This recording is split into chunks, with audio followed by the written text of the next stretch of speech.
بسم اللہ الرحمن الرحیم انا نطمع ان یغفر لنا ربنا خطایانا ان کنا اول المؤمنین۔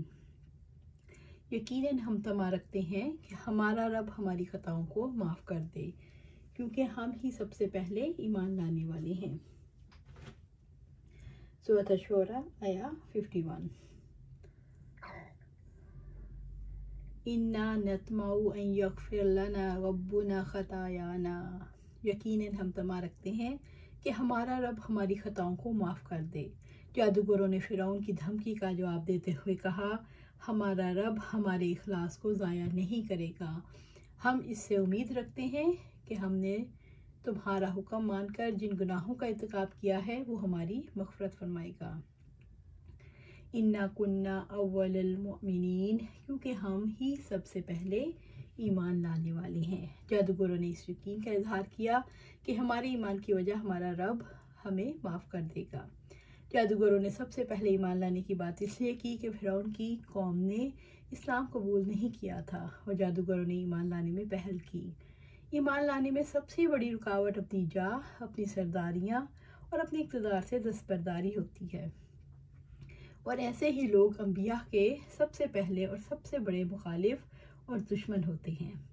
وَأَوْحَيْنَا إِلَى مُوسَىٰ أَنْ أَسْرِ بِعِبَادِي إِنَّكُمْ مُتَّبَعُونَ، اور ہم نے موسیٰ علیہ السلام کی طرف وحی بھیجی کہ میرے بندوں کو رات کو لے چلو، یقیناً تمہارا پیچھا کیا جائے گا۔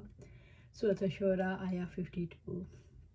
وَأَوْحَيْنَا إِلَى مُوسَىٰ أَنْ أَسْرِ بِعِبَادِي، اور ہم نے موسیٰ علیہ السلام کی طرف وحی بھیجی کہ میرے بندوں کو رات کو لے چلو۔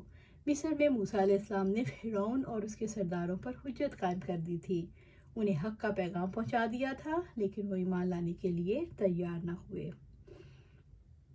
موسیٰ علیہ السلام کا مصر میں قیام لمبا ہو گیا تھا اور فرعونیوں پر حجت تمام ہو چکی تھی، تو اس لیے اس کے سوا کوئی چارہ کار نہ تھا کہ موسیٰ علیہ السلام بنی اسرائیل کو لے کر راتوں رات نکل جائیں۔ انکم متبعون، یقیناً تمہارا پیچھا کیا جائے گا، یعنی فرعون اور اس کے لشکر تمہارا پیچھا کریں گے، اور ایسے ہی ہوا۔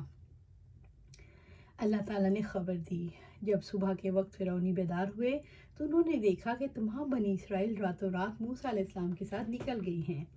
رب العزت نے فرمایا، اور بلا شبہ ہم نے موسیٰ کی طرف وحی کی کہ رات کے وقت میرے بندوں کو لے کر نکلو، پھر ان کے لیے سمندر میں خوش راستہ بناؤ، نہ تم تعقب کا خوف کھاؤ گے اور نہ ہی تم ڈرو گے۔ سورۃ طٰہٰ آیا 77۔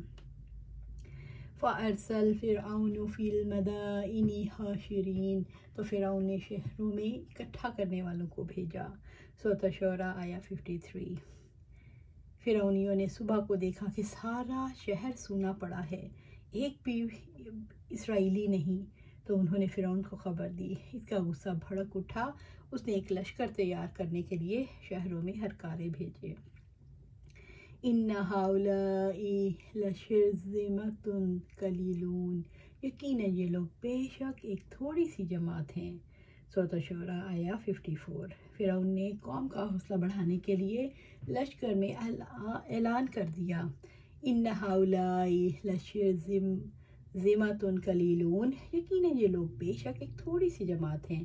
یہ بنی اسرائیل تھوڑے سے لوگ ہیں جنہوں نے ملک میں بدامنی پھیلا رکھی ہے، ملک کو ان سے خطرہ ہے۔ فرعون نے مصریوں کو حوصلہ بڑھانے اور بنی اسرائیل کی تحقیر کے لیے ان کی تعداد کو کم کر کے بتایا۔ وَإِنَّهُمْ لَنَا لَغَائِظُونَ، اور بلا شبہ وہ ضرور ہمیں غصہ دلانے والے ہیں۔ سورۃ الشعراء آیا 55۔